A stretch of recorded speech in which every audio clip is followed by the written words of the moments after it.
Hi, good day everyone. We are the reporters of Module 2, which is the title of The Importance of Qualitative Research. I am Shemyrrh Kish Patac.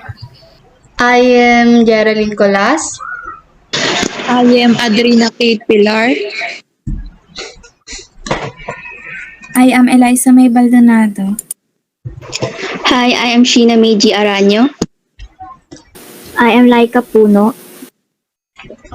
And I am Samantha Ibañez. So, bago tayo magsimula dun sa ating pinaka-topic, meron muna tayong mga research key questions. So, dito, sa tulong nito, mas lalo nating maintindihan yung ating topic about sa importance of qualitative research. Malalaman natin dito na kung ano nga ba yung mga kinds and characteristics ng mga qualitative research. Sunod naman kung ano nga ba yung importance ng qualitative research. So, sa overview tayo, what makes human race distinct from each other, specifically on its uniqueness of traits, similarities, and differences? Qualitative is the one who can respond to such a questions. So, sa tulong base sa questions na to, na sinasabi din dito na ang qualitative mismong lamang ang makakasagot sa tanong na ito. So, ano nga ba ang qualitative research? So, number 1, it is an act of inquiry or investigation in real-life events. So, dito naman nagaganap ang mga pag-investigation natin sa parang real-life experiences or sa totoong buhay. At dito din, number 2, it concerned with own experiences of a life event. So, dito ginagamitan natin ito ng own experiences sa ating life. Third naman, one of the important because most things need to be quantified and fourth need to be described.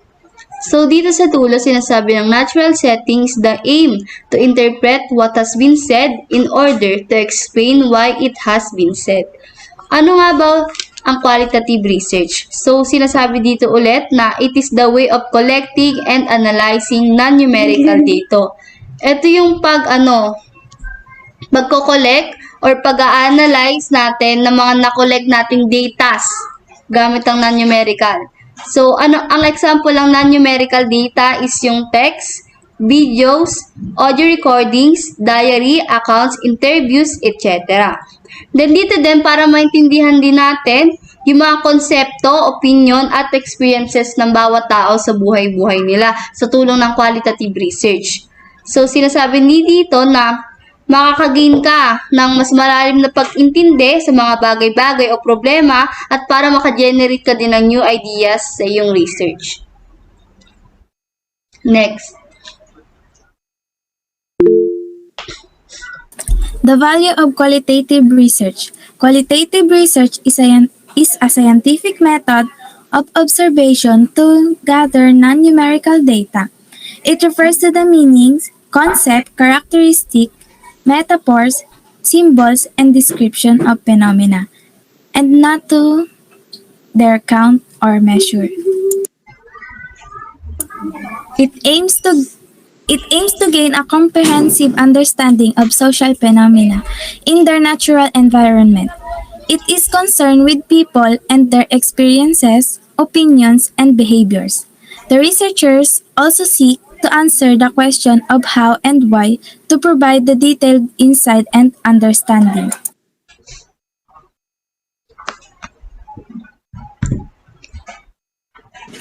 So next, here is a purpose of qualitative research. It says that it promotes a deep, holistic understanding of a particular phenomenon. So para mas maiintindihan, i-emphasize natin ang to understand, to describe, to discover, and to generate hypothesis or generate theory. Sa qualitative research kasi, ito ay may kinalaman sa participants' own experiences na nangyayari sa mga buhay-buhay nila. At ang layunin nito is bigyang kahulugan ang sinabi ng participants in order to explain why they have said it. Qualitative research also aims to get a better understanding through first-hand experience, makatotohanang pag-uulat at quotations of actual conversations. Nilalayo nitong maunawaan kung paano nakukuha ng mga participant ang kahulugan mula sa kanilang kapaligiran and how their meaning influences their behavior. Next.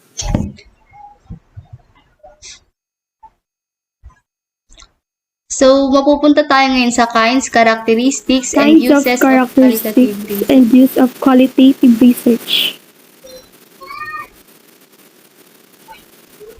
Number 1, human understanding and interpretation in data analysis.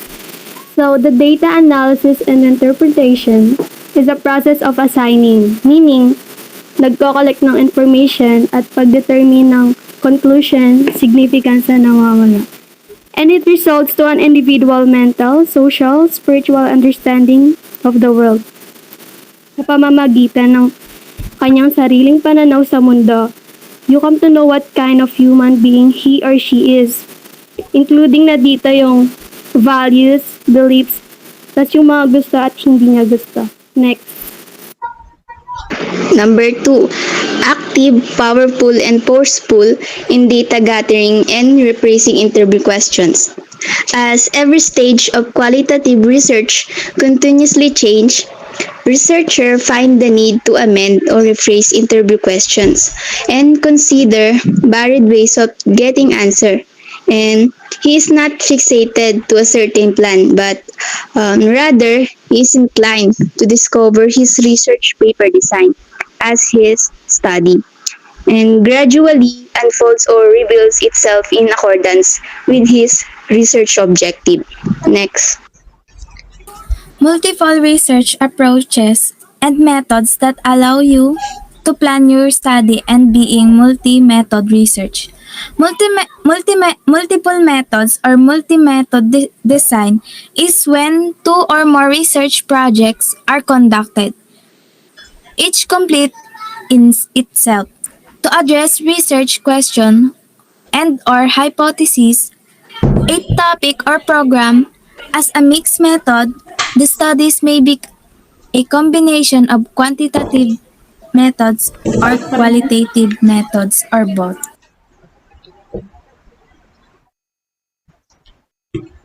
So, sa number 4 po is specificity,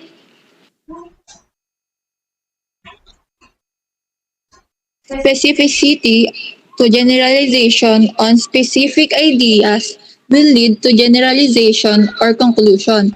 So, kasama rin ito sa characteristics of qualitative research. It means meron ng qualitative research ng gantong characteristics kasi po kailangan dito is yung particular na ideas na magbibigay sa atin ng direct understanding to that topic or para mabigyan tayong lahat ng specific na pagkakaunawa sa bagay na yon. Kasi po, it's qualitative research, so dapat mabibigyan agad tayo nito ng tiyak na ideas. So next. 5. Contextualization. Context or situation of individual's life. Meaning, to analyze the situation of individual life, you can understand it if you analyze carefully. There are clues that allow observers to better understand the interaction presented, like the situation of individuals. Some contextualization clues include intonation, accent, body language, type of language, and facial expression. Next. Diversify data in real-life situations on collecting data in a natural setting. Collecting data in a natural setting like observing people as they live and work, analyzing photographs or videos as they genuinely appear to people, looking at classrooms unchanged or adjusted to people's intentional observation. Next.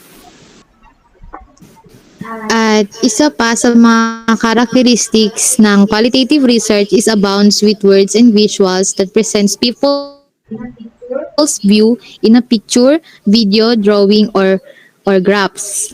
So, sinasabi dito na ang qualitative research daw ay madaming mga salita ang ginagamit kasi more on explanation nga siya. Like interviews, mga questionnaires, ganon. Kaya kailangan na malawak talaga ang isip ng researcher kapag qualitative research ang gagamitin. And sa mga visuals na pinapakita ay yung view ng isang tao gamit ang picture, video, drawing, or through graphs din. Next.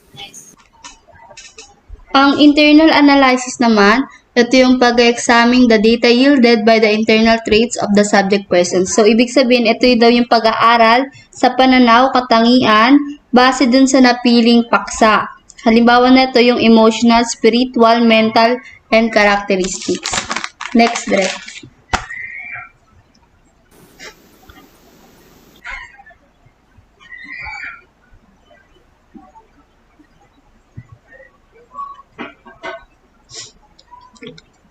So, dito naman yung characteristics of qualitative research. Makikita natin dito sa larawan na ito.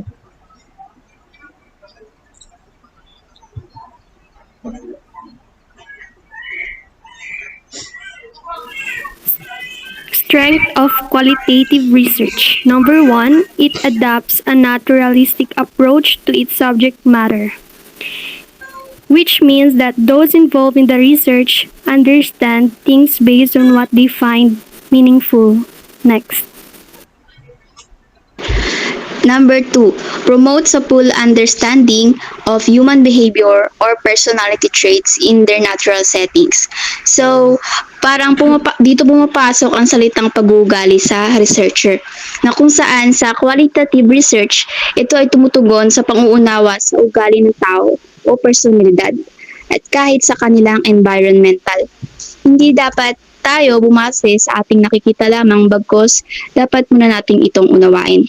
Next. Number 3, it is instrumental for positive societal changes. At sa pangatlo naman po ng strengths ng qualitative research, sa tulong kasi ng qualitative research, ginagamit din natin doon ng social experiments na kung saan na alam natin yung galaw ng bawat tao sa lipunan sa mga nakakalap nating impormasyon sa ating research. Kaya nagkakaroon tayo ng positibong pagbabago sa lipunan. Kaya na-adapt natin ito. Nagiging instrumento natin ito kumbaga. So next.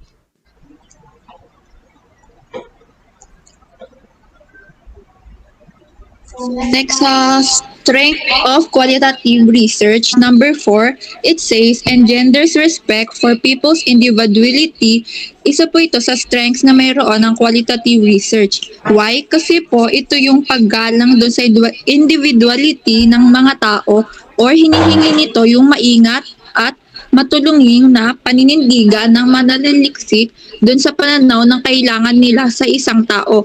Kaya po nararapat na galangin or i-respect kaya sa isang qualitative research, mahalaga po ito lalo na sa mga participants ng research nyo. Next.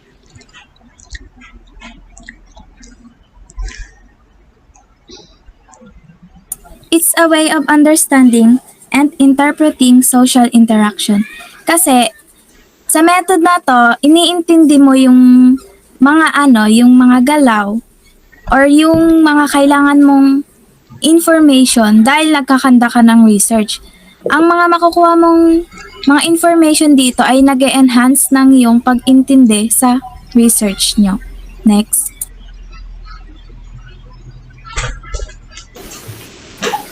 Six, increases researchers' interest in the study.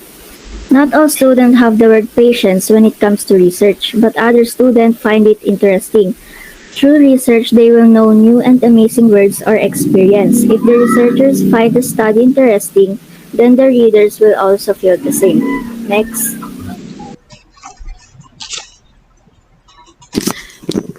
At sa panghuli ng strengths ng qualitative research ay it offers multiple ways of acquiring and examining knowledge about something.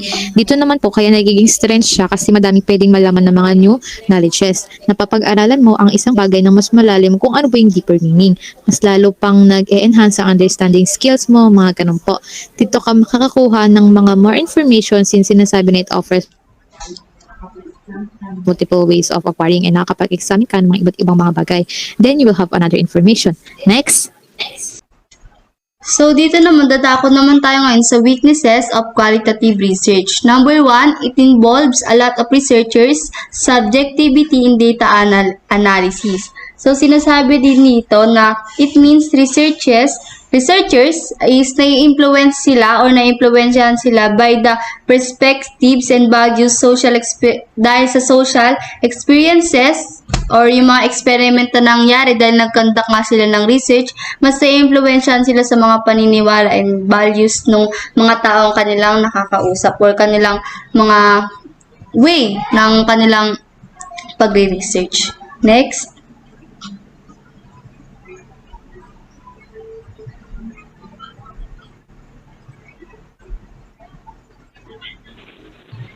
Number 2, it is hard to know the validity and reliability of the data.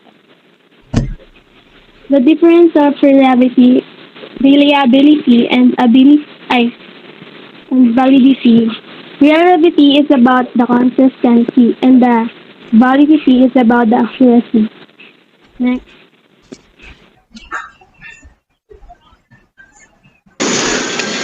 It is open-ended question yield data overload that requires long-time analysis. In short, malawak o mahaba. Sa dami ng katanungan na pwedeng maibigay nito, aabutin ka talaga ng ilang araw o buwan bago matapos to. Marami ka pang kailangan i-analyze o i-research at sisiguraduhin mo pang ito ay tama. Kaya isa to sa mga weakness ng qualitative research. Next.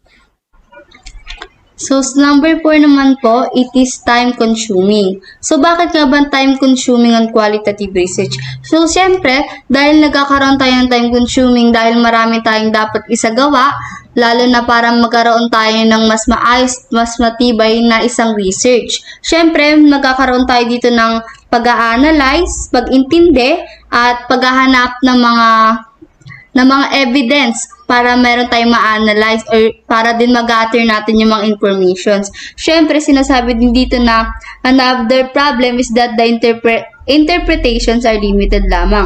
Personal experience and knowledge influence observations and conclusions. Thus, as qualitative research might take several weeks or months. Next. Sa number 5 naman, sa weaknesses ng qualitative research ay ang sabi dito, it involves several processes whose results greatly depend on the researcher's views or interpretations. Parang ang sabi po nito is, nagiging weakness ng isang qualitative research ito dahil dinedepende ng mga researchers ang study nila sa kanilang mismong pananaw or interpretations. Tila hindi nila ina-analyze na mabuti. Kaya ang resulta, yung gawa nila is dinedepende na lang nila sa pananaw nila.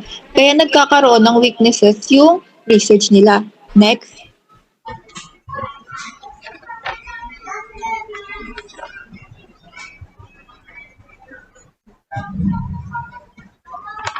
One, case study. Long-time study of a person, group, organization, or situation, and an empirical inquiry that investigate current phenomenon. It is a research strategy and experimental analysis that looks into a phenomenon in its natural settings. Next.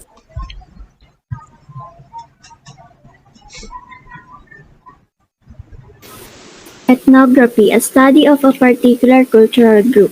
Example, cultural awareness and integration of peace education in the indigenous peoples' communities.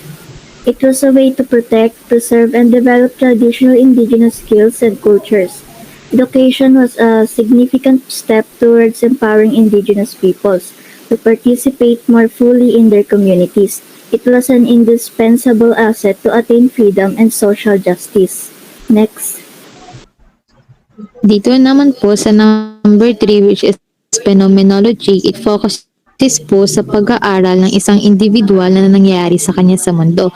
Like yung mga kaalaman na nakuha nila sa mga ni-experience nila or when we call lived experiences of a concept or phenomenon. It consists of what they experience and how they experience. This study ends with a descriptive passage regarding the essence of the experience. Next.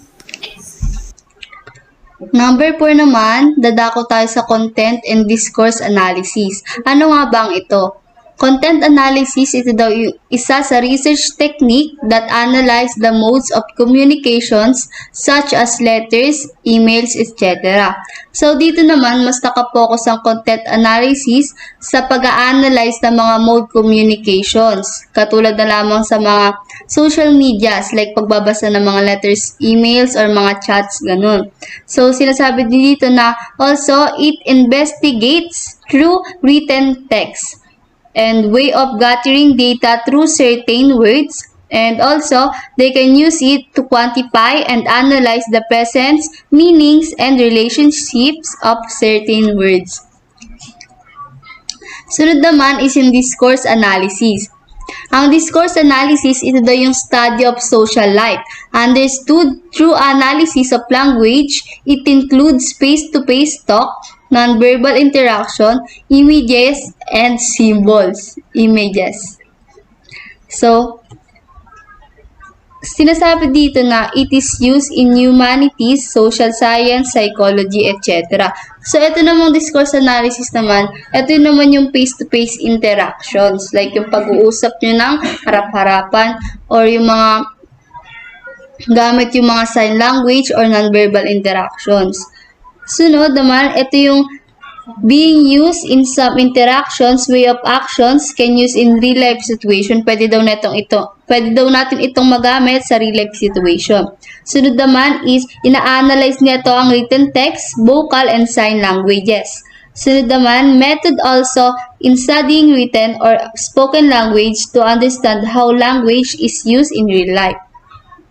And in this course, you must focus on how language is used in social, political, historical context. Next.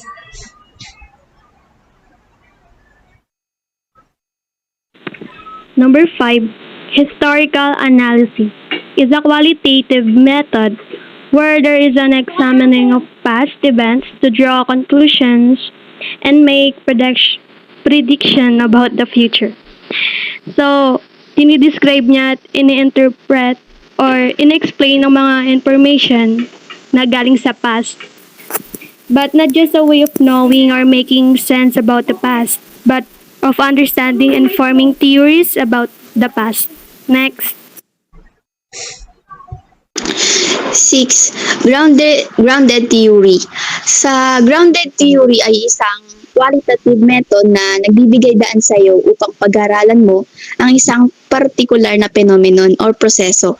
At ito din ay tumutuklas ng mga bagong teorya na nakabatay sa koleksyon at pagsusuri sa totoong data. Next. So, sa narrative report naman, in qualitative research is yung pangunahing layunin nito ay isang ulat sa pagsasalaysay ay upang ipakita ang isang makatotohanang paglalarawan ng kung ano ang nangyayari. And it is all about collecting and telling a story or stories in detail. Researchers write narratives about experiences of individuals, describe a life experience, and discuss the meaning of the experience with the individual. Sa narrative report po, yung mga pwede example dito is vocabulary building of students through proper solid waste management. Next.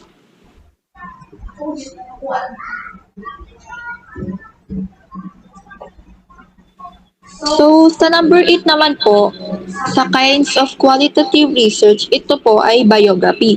These kinds of qualitative research naman po is focuses in the study of an individual life and struggles. Kasi po, di ba, pag sinabing biography, basically, ito yung person's written or composed by another one. Story ito or buhay ng isang tao. Kaya pagdating naman dito sa kinds of qualitative research, sinatalakay nito yung mga interesting story sa buhay ng tao na matatagpuan sa documents and also archival. So para mas maintindihan, merong 5 common types of biography. At first is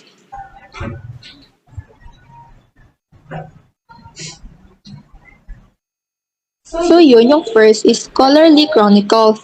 So ano nga ba yung scholarly chronicles? Ang focus naman nito ay yung makasaysayang paglalarawan sa buhay ng isang individual. Example po nito is biography of Gloria M. Arroyo, the first woman president of the Philippines. So sa biography po na iyon, tinatalakay doon ang makasaysayang buhay ni Gloria Arroyo dahil siya ay first woman president of Philippines.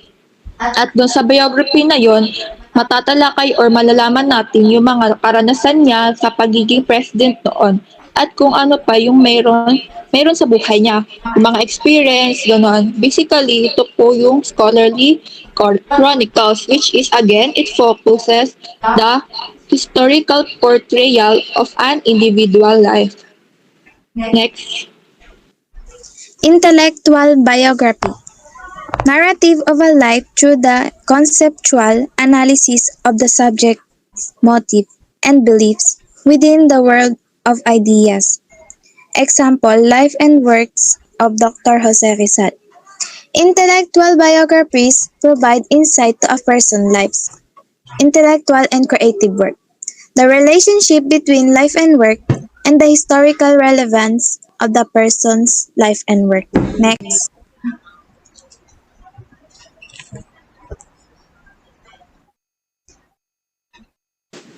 Life history writing, recording of life memories, experiences, whether one's or another.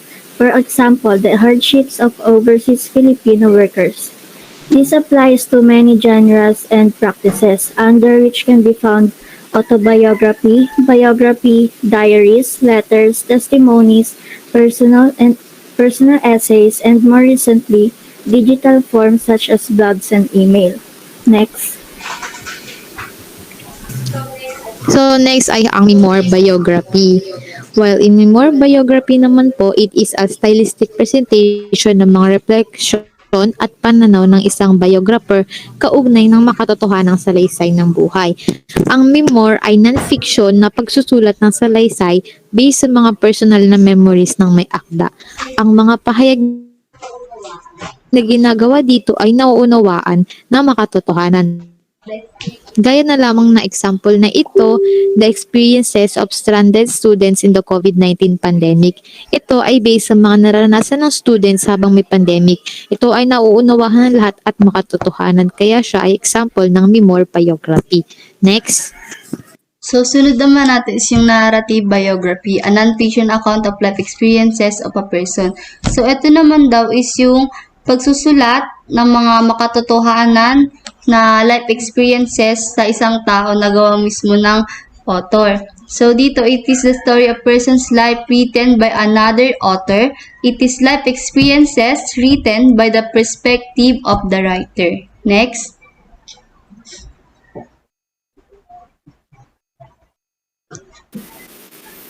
Action research is a classroom-based or school-based research seeks transformative change through the process of taking action and doing research, which are linked together by critical reflection. This type of research is commonly conducted by the teachers to give solutions to the existing problems to improve students' academic performance and positive attitudes. Action research, it generates knowledge around inquiry in practical educational context. Action plus research sa Tagalog magsaliksik sa pamamagitan ng paggawa. Action research allows educators to learn through their actions with the purpose of developing personally or professionally. Next.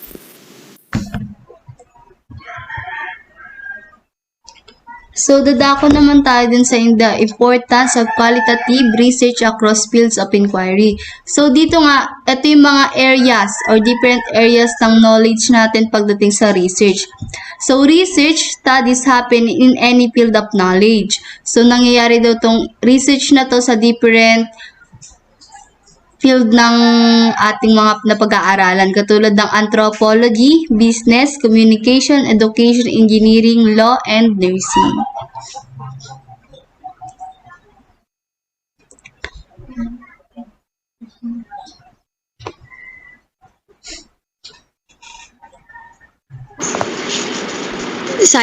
Number 1, scientific or positive approach. Sa scientific or positive approach, ito ay mas tumutugon sa empirical data na kung saan sa empirical data may kapupulutan tayo ng aral sa pamamagitan ng observational o experience kaysa sa sariling pananaw, damdamin o pag-uugali. Sabi naman ni Larsen, ang positive approach daw ay tumutugon sa pagkontrol ng variable o mga salik na pwedeng makaapekto sa pag-aaral.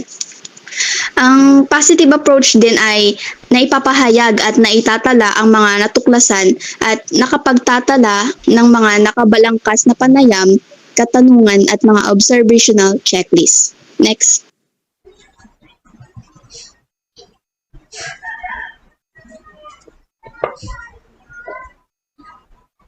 Naturalistic approach. A approach that assumes that there are various perspectives on reality that are influenced by the social context and environment in which they are observed. Next.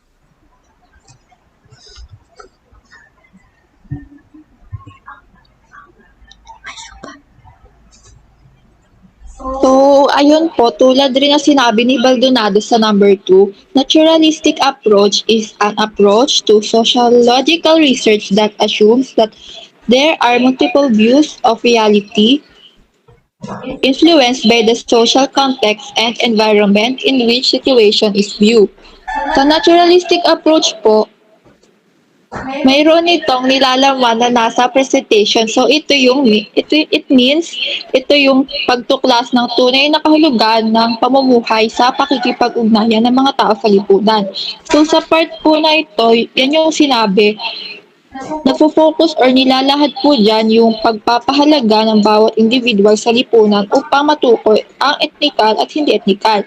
Example po nito is yung pakikipag-usap na sa mga pangkat etniko kaya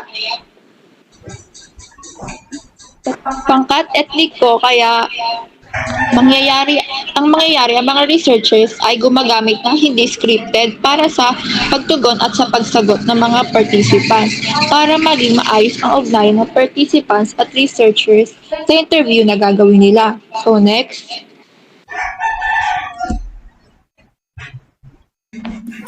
So, next naman ay yung triangulation o yung tinatawag din natin na mixed method. So, dito ay pinag-combine si quantitative research at qualitative research or pinag-combine ang dalawang approach na nauna na si scientific at naturalistic approach.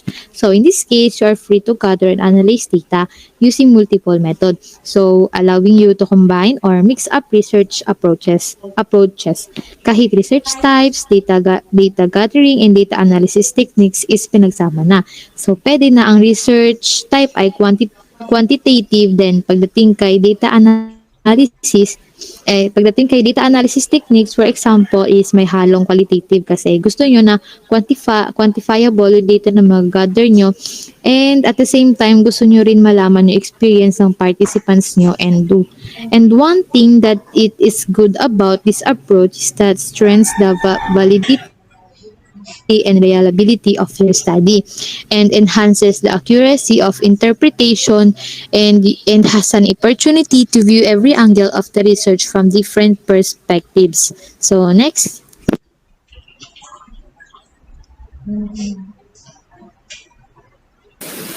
There are three main methods of data collection. First is interactive interviewing. People asked to verbally describe their experiences of phenomenon.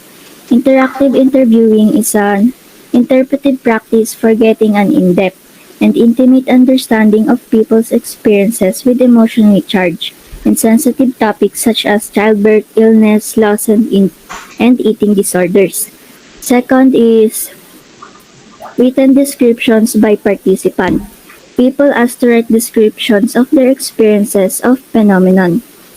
It focuses on the why rather than the what of social phenomena and relies on the direct experiences of human.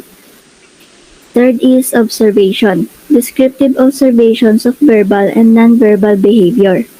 Using words, sound, signs, or behaviors to express or exchange information or to express your ideas, thoughts, feelings, and etc. to someone else.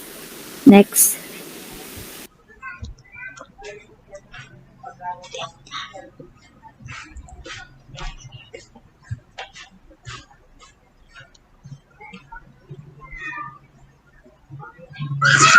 Literature and art criticism.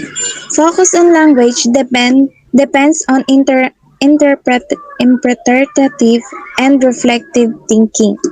Using well-chosen language and appropriate organizational pattern depend greatly on their interpretative and reflective thinking in evaluating the object of their study critically. Next. Philosophical research. The focus of inquiry is on knowledge and principles of being and on the manner human beings conduct themselves on earth. Deals with the understanding and assessment of aspects of the thinking of those who have contributed significantly to develops in the history of philosophy or of human thoughts. Philo- Philosophical research, it includes study of history of philosophy, study of different philosophers, and general development of philosophical thought. Next.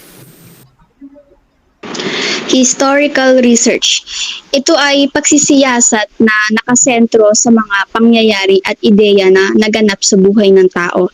Sa partikular na panahon, ang historical research ay isa ding qualitative technique. Dito din pinag-aaralan ng mga kahulugan ng mga nakarang kaganapan sa pagtatangkang bigyan kahulugan ang mga katotohanan at ipaliwanag ang mga sanhi at ng mga pangyayari at ang epekto nito sa kasalukuyang mga kaganapan. Next.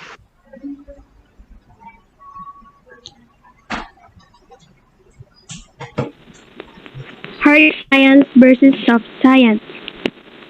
Hard science use math explicitly.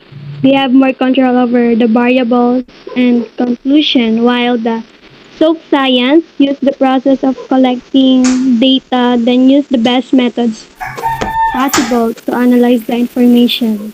Next.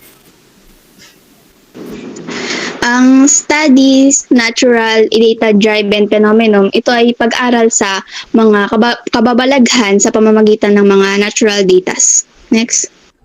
So, dito naman, sunod natin is yung objective sa quantitative research at yung qualitative research naman or yung subjective, dito naman tumutukoy ito o inaaral yung parang human behavior o yung mga traits ng isang tao. Next. So, ang test theory sa quantitative research, it tells experimenters how to perform particular comparison between specific theories or classes theories. Habang sa qualitative research naman is yung developed theory. Ito po ay yung collection of theories about how desirable change in society is best achieved. Next. The quantitative research deals with numbers and statistic. Quantitative methods allow you to systematically measure variables and test hypotheses, while the qualitative research deals with words and meanings.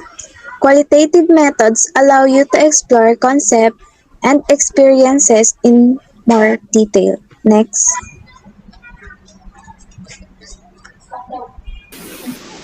Quantitative research, cause and effect relationship.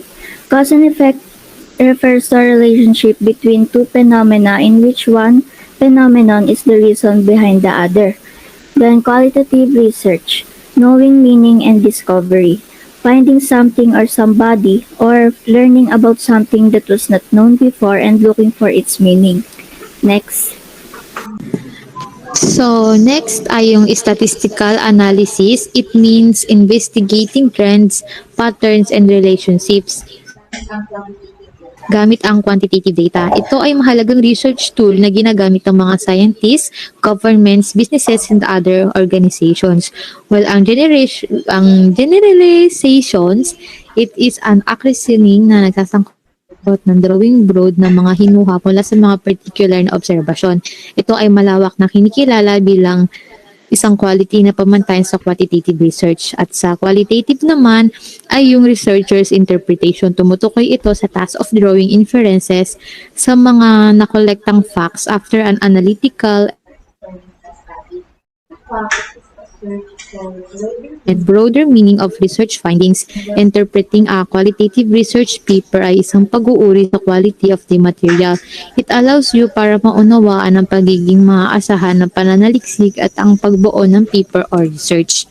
So next ay yung mas nakafocus ang quantitative research sa biology, chemistry, physics, astronomy, and earth science. While sa qualitative research, mas nakafocus naman siya sa sociology, physiology, political science, economics, anthropology, and history. So next.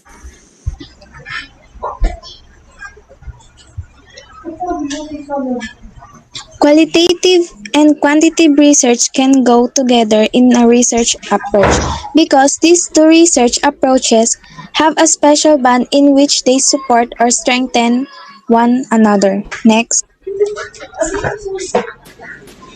There is a symbiotic relationship between these two research methods, in which they reinforce or strengthen each other.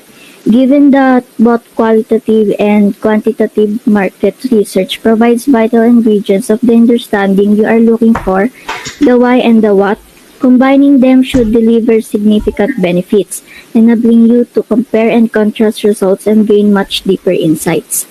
Next.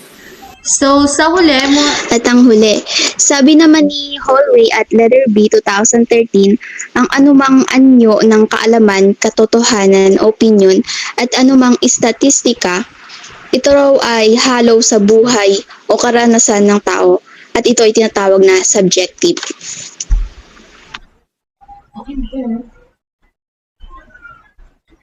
thank you po. Thank you po for listening.